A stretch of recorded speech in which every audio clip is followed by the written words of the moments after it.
ॐ भगभवाय विद्महे मृत्युरूपाय धीमहि तन्नो शनिः प्रचोदयात्। हरे कृष्णा, श्री शिवाय नमस्तुभ्यं। प्रिय भक्तजनों, आप सभी का शिव भक्ति संसार में हार्दिक स्वागत है। आज हम इस वीडियो में श्रवण करेंगे भगवान शनिदेव की आरती। तो आइए भक्तजनों शुरू करते हैं। जय जय श्री शनिदेव भक्तन हितकारी, जय जय श्री शनिदेव भक्तन हितकारी। सूर्यपुत्र प्रभु छाया महतारी, जय जय श्री शनिदेव भक्तन हितकारी। सूर्यपुत्र प्रभु छाया महतारी, जय जय श्री शनिदेव। श्याम अंग वक्र दृष्टि चतुर्भुजा धारी, श्याम अंग वक्र दृष्टि चतुर्भुजा धारी। नीलांबर धारनाथ गज की स्वारी, जय जय श्री शनिदेव भक्तन हितकारी।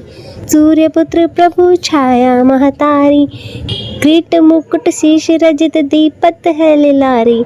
मुक्तन की माला गले शोभित बलिहारी, जय जय श्री शनिदेव भक्तन हितकारी। सूर्यपुत्र प्रभु छाया महतारी, जय जय श्री शनिदेव। मोदक मिष्टान पान चढ़त है सुपारी, लोहा तिल तेल उड़द महिषी अति प्यारी। जय जय श्री शनिदेव, जय जय श्री शनिदेव भक्तन हितकारी। सूर्यपुत्र प्रभु छाया महतारी, जय जय श्री शनिदेव। देव धनुज ऋषि मुनि सुमिरत नर नारी, सुमिरत नर नारी। विश्वनाथ धरत ध्यान शरण है तुम्हारी, विश्वनाथ धरत है ध्यान शरण है तुम्हारी। जय जय श्री शनिदेव भक्तन हितकारी।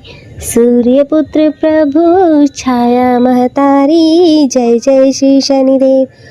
बोलो श्री शनि भगवान की जय, सूर्यपुत्र की जय। शनि महाराज की शनि चालीसा का पाठ करेंगे। तो आप सभी भक्तजन बड़ी ही श्रद्धा से शनि महाराज का ध्यान करते हुए वीडियो को अंत तक देखिएगा। बोलिए श्री शनिदेव महाराज की जय।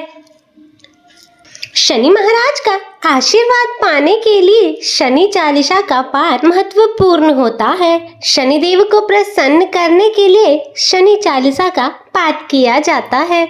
इससे करने से घर में सुख और समृद्धि आती है और साथ ही घर में धन की कमी नहीं होती है। सप्ताह के 7 दिन किसी न किसी देवी देवता को समर्पित होते हैं। समर्पित देवी देवता की पूजा करने से वो प्रसन्न होते हैं और हमारे ऊपर अपनी कृपा बनाए रखते हैं। शनिवार का दिन शनिदेव को समर्पित होता है। इस दिन भगवान शनिदेव की विधि विधान से पूजा करने से भक्तों की मनोकामनाएं पूर्ण होती हैं और जीवन की बाधाएं कम हो जाती हैं। शनिवार के दिन शनि चालीसा का पाठ करने से शनिदेव अति प्रसन्न होते हैं। व्यक्ति के मन में नकारात्मक विचार नहीं आते और सकारात्मकता का संचार होता है। तो आइए भक्तजनों अब करते हैं भगवान शनिदेव की शनि चालीसा का पाठ। दोहा।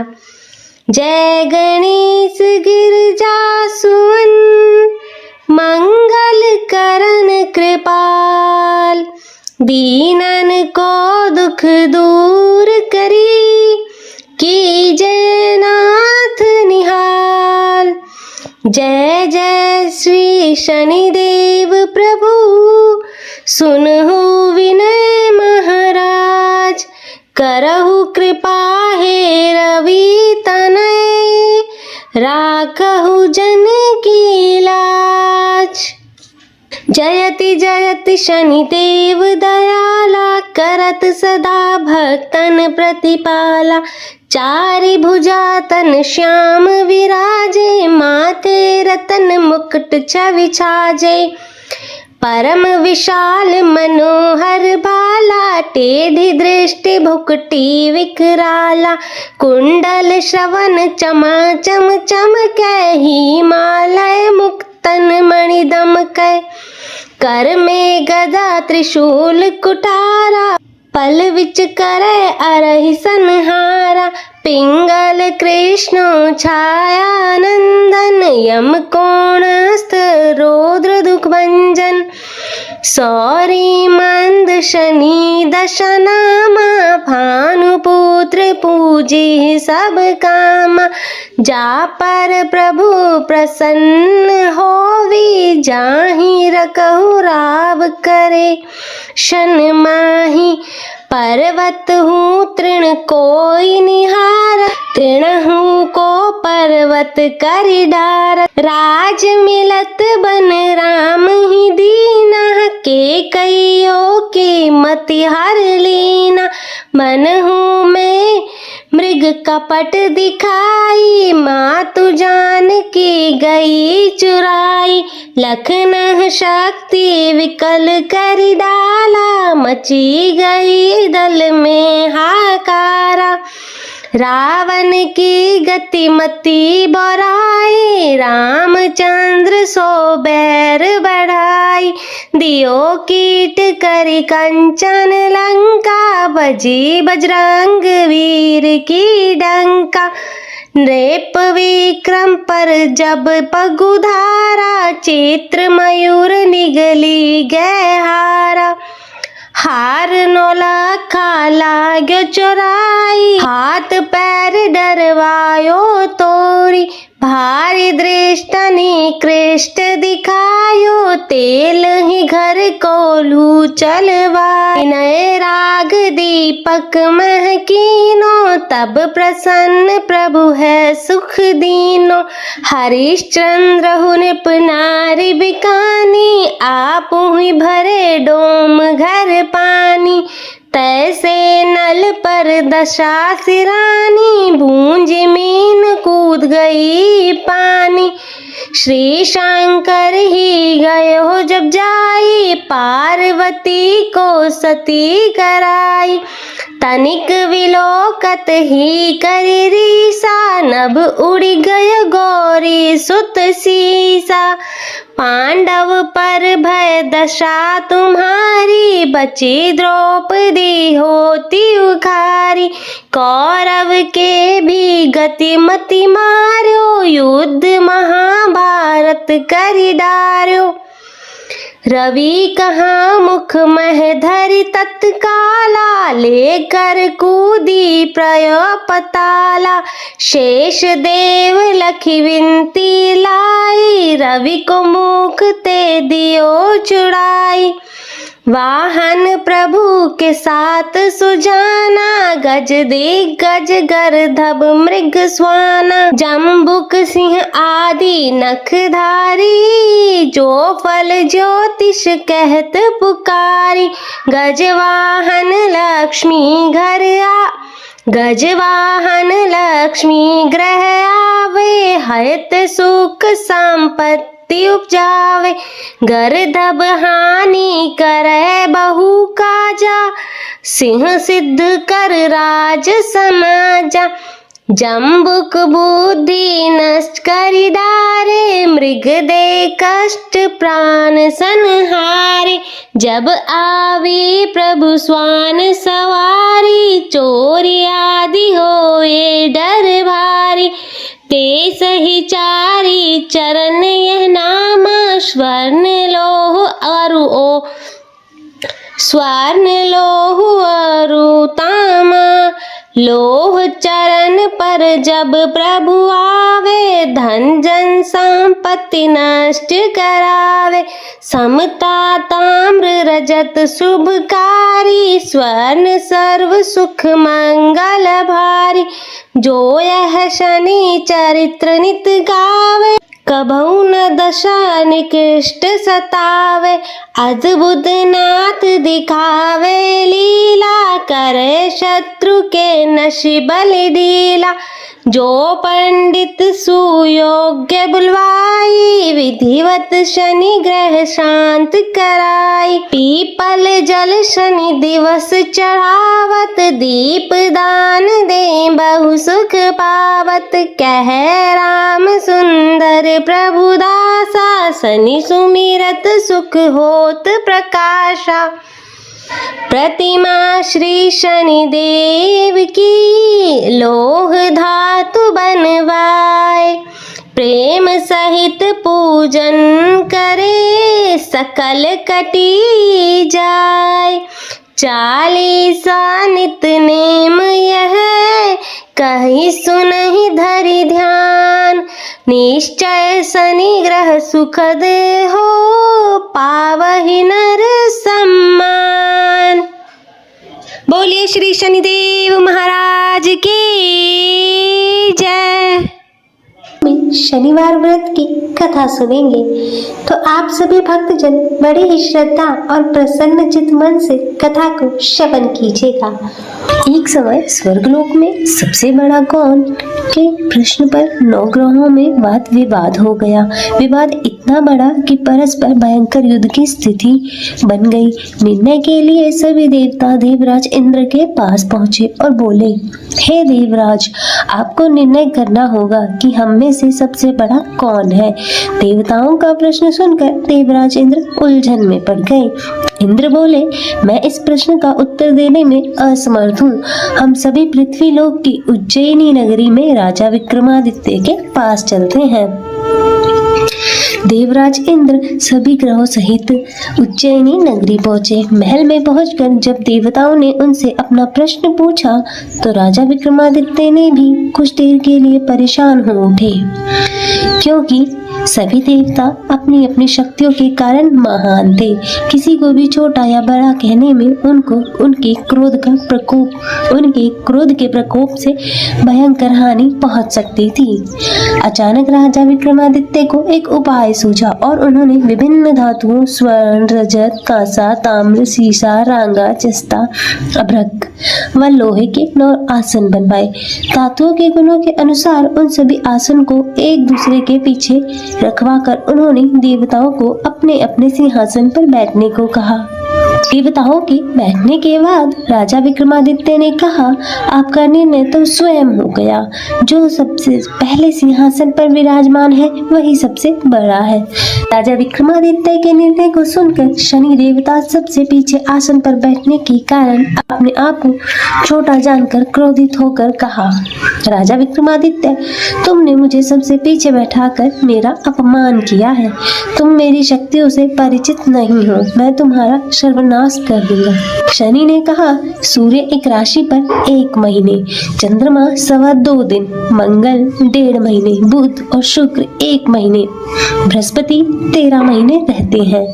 लेकिन मैं किसी राशि पर 7.5 वर्ष अर्थात 7.5 तक रहता हूँ। बड़े बड़े देवताओं को मैंने अपने प्रकोप से पीड़ित किया है। राम को 7.5 के कारण ही वन में जाकर रहना पड़ा और रावण को 7.5 के कारण ही युद्ध में मृत्यु का शिकार बनना पड़ा। राजा, अब तू भी मेरे प्रकोप से बच नहीं सकेगा। इसके बाद अन्य ग्रहों के देवता तो प्रसन्नता के साथ चले गए, परंतु शनिदेव बड़े क्रोध के साथ वहां से विदा हुए। राजा विक्रमादित्य पहले की तरह ही न्याय करते रहे। उनके राज्य में भी सभी स्त्री पुरुष आनंद से जीवन यापन कर रहे थे। कुछ दिन ऐसे ही बीत गए। उधर शनि देवता ने अपने अपमान को भूले नहीं थे। राजा विक्रमादित्य से बदला लेने के लिए शनिदेव ने एक दिन घोड़े के व्यापारी का रूप धारण किया और बहुत से घोड़ों के साथ उज्जैनी नगरी में जा पहुंचे।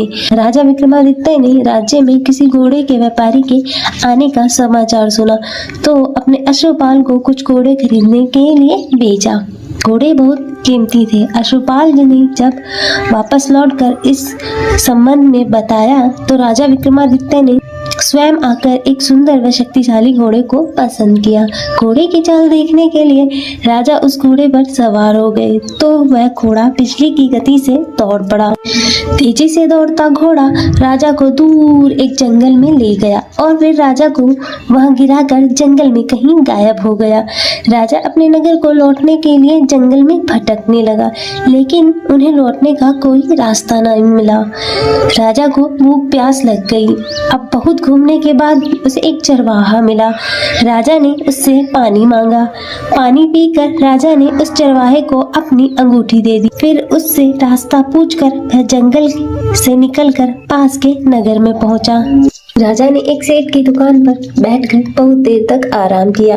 उस सेठ ने राजा से बातचीत की तो राजा ने उसे बताया कि मैं उज्जैनी नगरी से आया हूँ। राजा के कुछ देर दुकान पर बैठने से सेठ जी की बहुत बिक्री हुई। सेठ जी ने राजा को बहुत भाग्यवान समझा और खुश होकर उसे अपने घर भोजन के लिए ले गए। सेठ के घर में सोने का एक हार खूंटी पर लटका हुआ था। राजा को उस कमरे में छोड़कर सेठ कुछ देर के लिए बाहर गया। तभी एक आश्चर्यजनक घटना घटी। राजा के देखते देखते सोने का हार उस खूंटी ने निगल लिया। सेठ ने कमरे में लौटकर हार को गायब देखा तो चोरी का संदेह राजा पर ही किया, क्योंकि उस कमरे में राजा ही अकेला बैठा था। सेठ ने अपने नौकरों से कहा कि इस परदेसी को रस्सियों से बांधकर नगर के पास ले चलो। राजा विक्रमादित्य से हार के बारे में पूछा तो उसने बताया उसके देखते देखते खूंटी ने वह हार निगल लिया। इस पर राजा ने क्रोधित होकर चोरी करने के अपराध में विक्रमादित्य के हाथ पांव काटने का आदेश दे दिया। राजा विक्रमादित्य के हाथ पांव काटकर उसे नगर की सड़क पर छोड़ दिया गया। कुछ दिन बाद एक तेली उसे उठाकर अपने घर ले गया और उसे अपने कोलू पर बिठा दिया। राजा आवाज देकर बैलों को हाँकता। इस प्रकार तेली का बैल चलता रहता और राजा को भोजन मिलता रहा। शनि के प्रकोप की 7.5 पूरी होने पर वर्षा ऋतु प्रारंभ हुई। राजा विक्रमादित्य एक रात मेघ मल्हार गा रहा था कि तभी नगर के राजा की लड़की राजकुमारी मोहिनी रथ पर सवार उस तेली के घर के पास से गुजरी। उसने मेघ मल्हार सुना तो उसे बहुत अच्छा लगा और दासी को भेजकर गाने वाले को बुलाने के लिए कहा। दासी ने लौटकर राजकुमारी को अपंग राजा के बारे में सब कुछ बता दिया। राजकुमारी उसके मेघ मल्हार से बहुत मोहित हुई, अतः उसने सब कुछ जानकर भी अपंग राजा से विवाह करने का निश्चय लिया। राजकुमारी ने अपने माता पिता से जब यह बात की तो वे हैरान रह गए।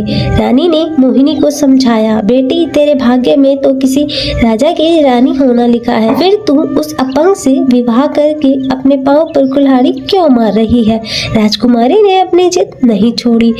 अपनी जिद पूरी कराने के लिए उसने भोजन करना छोड़ दिया और प्राण त्याग देने का निश्चय कर लिया। राजा रानी को विवश होकर अपंग विक्रमादित्य से राजकुमारी का विवाह कराना पड़ा। विवाह कराने के बाद राजा विक्रमादित्य और राजकुमारी तेली के घर में रहने लगे। उसी रात स्वप्न में शनिदेव ने राजा से कहा, राजा तुमने मेरा प्रकोप देख लिया, मैंने तुम्हें अपने अपमान का दंड दिया है।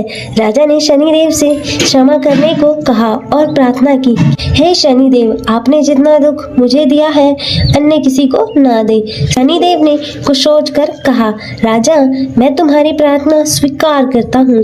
जो कोई स्त्री पुरुष मेरी पूजा करेगा, शनिवार को व्रत करेगा, मेरी व्रत कथा सुनेगा, उस पर मेरी अनुकंपा बनी रहेगी। प्रातःकाल राजा विक्रमादित्य की नींद खुली तो उसने अपने हाथ पांव देखकर राजा को बहुत खुशी हुई।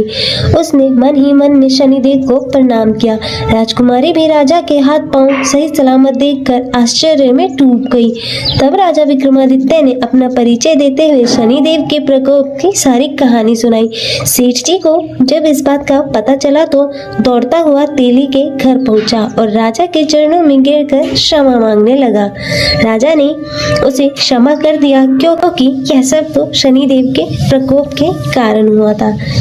सेठ राजा को अपने घर ले गया, उसे भोजन कराया। भोजन कराते समय वहाँ एक आश्चर्यजनक घटना घटी। सबके देखते देखते उस खूंटी ने हाथ उगल दिया। सेठ जी ने अपनी बेटी का विवाह भी राजा के साथ कर दिया और बहुत से स्वर्ण आभूषण धन आदि देकर राजा को विदा कर दिया। राजा विक्रमादित्य राजकुमारी मोहिनी और सेठ जी की बेटी के साथ उज्जैनी पहुंचे तो नगरवासियों ने हर्ष के साथ उनका स्वागत किया। अगले दिन जब राजकुमार राजा विक्रमादित्य ने पूरे राज्य में घोषणा कराई कि शनिदेव सब देवों में सबसे श्रेष्ठ है, प्रत्येक स्त्री पुरुष को शनिवार को उनका व्रत करें और व्रत कथा सुने। राजा विक्रमादित्य की घोषणा से शनिदेव बहुत प्रसन्न हुए। शनिवार का व्रत करने वाले और व्रत कथा सुनने के कारण सभी लोगों की मनोकामनाएं शनिदेव की अनुकंपा से पूरी होने लगी और सभी लोग आनंद पूर्वक रहने लगे। ओम नमो भगवते वासुदेवाय नमः। हरे कृष्ण। श्री शिवाय नमस्तुभ्यम। तो आप सभी भक्तजन बड़े ही श्रद्धा और प्रसन्न चित्त मन से कथा को श्रवण कीजिएगा। उमापति श्री शंकर भगवान की जय। शनिदेव महाराज की जय। सर्व देवी देवताओं की जय। कथा के अनुसार किसी गांव में एक ब्राह्मण अपने परिवार के साथ रहता था और सुबह वह जब सोकर उठता तो कुछ चिंतित रहता था। तब उसकी पत्नी ने पूछा कि आप सुबह सुबह किस चिंता में हो। तब ब्राह्मण ने कहा कि आजकल मुझे रोज स्वप्न में नीले कपड़े पहने एक व्यक्ति दिखाई देता है और कहता है कि मैं तेरे लगूंगा। और तब यह सुनकर उसकी पत्नी बोली, यह तो शनिदेव है और आप पर शनि की दशा लगने वाली है। अब वह सपने में आए तो उनसे कहना कि लग जाओ, लेकिन सवा पहर से ज्यादा की हाँ मत भरना। और अगले दिन फिर ब्राह्मण को रात में वही स्वप्न आया तो ब्राह्मण बोला, लग जाओ। तब शनिदेव ने कहा, ब्राह्मण मैं तेरे 7.5 साल के लिए लगूंगा। तो वह ब्राह्मण बोला, नहीं महाराज, यह तो मुझसे सहन नहीं होगा। फिर शनिदेव बोले, ठीक है तो मैं 5.5 साल के लिए लगूंगा। तब इस पर भी ब्राह्मण बोला, नहीं महाराज, यह भी नहीं। फिर शनिदेव बोले, 2.5 वर्ष। तो ब्राह्मण बोला, महाराज यह तो नहीं झेला जाएगा।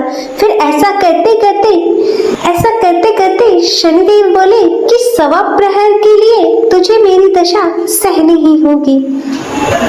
और तब उस पर ब्राह्मण ने हाँ कर दी और सुबह उठकर ब्राह्मण ने अपनी पत्नी को सारी बातें बताई और बोला, मुझे सवा प्रहर की दशा लग गई है, तू मुझे सोने के 2 टक्के दे दे। मैं जंगल में चला जाता हूँ और वहाँ बैठकर पूजा पाठ करूँगा और पूरा समय होने पर वापस आ जाऊँगा। और तुम घर पर ही रहना और बच्चों का भी ध्यान रखना और बाहर मत जाने देना और किसी से झगड़ा भी मत करना। तब ऐसा कहकर ब्राह्मण जंगल में चला गया और वहाँ पूजा पाठ करने लगा। फिर 1 प्रहर बीत गया। तब ब्राह्मण ने सोचा कि 1 पहर तो बीत ही गया है, थोड़ी सी देर है, यह तो रास्ते में ही कट जाएगी। तब ऐसा सोचकर वह ब्राह्मण घर की ओर चल पड़ा, परंतु शनि की दशा से कौन बच सकता है। और तब शनिदेव ने रास्ते में मतीरे लगा दिए। फिर ब्राह्मण ने सोचा 2-4 मतीरे बच्चों के लिए ले चलता हूँ। और ब्राह्मण ने माली को आवाज लगाई, परंतु माली नहीं आया। तो ब्राह्मण ने एक सोने का टका वहाँ रखकर 2 मतीरे तोड़ लिए और अपने थैले में रखकर आगे चल दिया। फिर शनिदेव राजा के सैनिक का रूप धरकर आए और बोले कि यह तेरे थैले में क्या है। तब ब्राह्मण बोला, मैं मतीरे तोड़कर लाया हूँ। वे बोले, थैला खोलकर हमें दिखाओ। और फिर जैसे ही थैले में देखा तो मतीरों की जगह राजा के बेटे का सर दिखाया। तो वह ब्राह्मण को पकड़कर राजा के पास ले गई और कहा, इसने आपके दोनों पुत्रों डाला है और इसके थैले में उनके सिर हैं। तब यह सुनकर राजा के होश उड़ गए और तब राजा बोला कि इस ब्राह्मण को फांसी पर लटका दो। और जब ब्राह्मण को फांसी दी जाने लगी तो ब्राह्मण बोला, मैं अपना पूजा पाठ कर लूं, फिर मुझे फांसी पर लटका देना, यह मेरी आखिरी इच्छा है। तो राजा बोला, ठीक है। और ब्राह्मण की दशा का जो थोड़ा समय बचा था वह पूजा पाठ करने में पूरा हो गया। और तब उधर राजा के दोनों लड़के शिकार खेलकर वापस आ गए और उन्हें देखते ही राजा हैरान हो गया और उसने सोचा कि यह क्या मेरे बेटे तो जिंदा है। तब राजा ने ब्राह्मण की फांसी रुकवा दी और राजा बोला, तूने यह क्या किया? तो ब्राह्मण बोला, महाराज कोई जादू या टोना नहीं किया है, मुझ पर तो शनि की दशा लगी थी और उसी का परिणाम है यह जो भी सब हुआ। तब राजा ने पूछा, दशा लगने पर क्या उपाय करना चाहिए? तब ब्राह्मण बोला, यदि राजा के शनि की दशा लगे तो पति का दान करना चाहिए और किसी सेठ या साहूकार के लगे तो ताले घड़े का दान करना चाहिए और साधारण गृहस्थ को लगे तो काले कुत्ते को तेल से चुपड़ी रोटी खिला दे, पीपल में जल दे और कथा कहानी करे इससे। और फिर इसके प्रभाव से इसके बाद राजा ने ब्राह्मण को छोड़ दिया। और जैसे ही ब्राह्मण घर पहुंचा तो उसकी पत्नी ने पूछा, पहले क्या लाए हो? तो ब्राह्मण बोला, मैं तीरे लाया हूँ बच्चों के लिए। तब पत्नी ने थैला खोलकर देखा तो मतीरों की जगह धन हो गया था। तो पत्नी ने पूछा, इतना धन कहाँ से लाए हो? आपको तो शनि की दशा लगी थी। तब ब्राह्मण बोला, जब दशा लगी तो मतीरे की जगह सिर करवा दिए, फांसी पर चढ़वाने की तैयारी हो गई और उतरी तो मतीरों की जगह धन कर दिया। हे शनि महाराज, जैसी हालत ब्राह्मण की शनि की दशा लगते हुए करी वैसी किसी की मत करना, और जैसी दशा शनि उतरते समय करी वैसी कृपा सब पर करना। सभी प्रेम से बोले श्री शनिदेव महाराज की जय। ओम भगभवाय विद्महे मृत्युरूपाय धीमहि तन्नो शनिः प्रचोदयात्। श्रवण करेंगे भगवान शनिदेव की आरती। तो आइए भक्तजनों शुरू करते हैं। जय जय श्री शनिदेव भक्तन हितकारी, जय जय श्री शनिदेव भक्तन हितकारी, सूर्यपुत्र प्रभु छाया महतारी, जय जय श्री शनिदेव भक्तन हितकारी, सूर्यपुत्र प्रभु छाया महतारी, जय जय श्री शनिदेव। श्याम अंग वक्र दृष्टि चतुर्भुजाधारी, श्याम अंग वक्र दृष्टि चतुर्भुजाधारी, नीलांबर धारनाथ गज की स्वारी, जय जय श्री शनिदेव भक्तन हितकारी, सूर्यपुत्र प्रभु छाया महतारी, किरीट मुकुट शीश रजत दीपत है लिलारी, मुक्तन की माला गले शोभित बलिहारी, जय जय श्री शनिदेव भक्तन हितकारी, सूर्यपुत्र प्रभु छाया महतारी, जय जय श्री शनिदेव। मोदक मिष्टान पान चढ़त है सुपारी, लोहा तिल तेल उड़द महिषी अति प्यारी, जय जय श्री शनिदेव। जय जय श्री शनिदेव भक्तन हितकारी, सूर्यपुत्र प्रभु छाया महतारी, जय जय श्री शनिदेव। देव धनुज ऋषि मुनि सुमिरत नर नारी, सुमिरत नर नारी, विश्वनाथ धरत ध्यान शरण है तुम्हारी, विश्वनाथ धरत है ध्यान शरण है तुम्हारी, जय जय श्री शनिदेव भक्तन हितकारी, सूर्यपुत्र पुत्र प्रभु छाया महतारी, जय जय श्री शनिदेव। बोलो श्री शनि भगवान की जय, सूर्य पुत्र की जय। प्रिय भक्तजनों, मैं आशा करती हूँ कि आप सभी को यह कथा पसंद आई होगी। वीडियो अच्छी लगी हो तो इसे लाइक करें, ज़्यादा से ज़्यादा शेयर करें और कमेंट में शनिदेव महाराज की जय लिखना ना भूलें और चैनल को सब्सक्राइब कर नोटिफिकेशन बेल को ज़रूर ऑन करें। हर हर महादेव। ओम नमः शिवाय।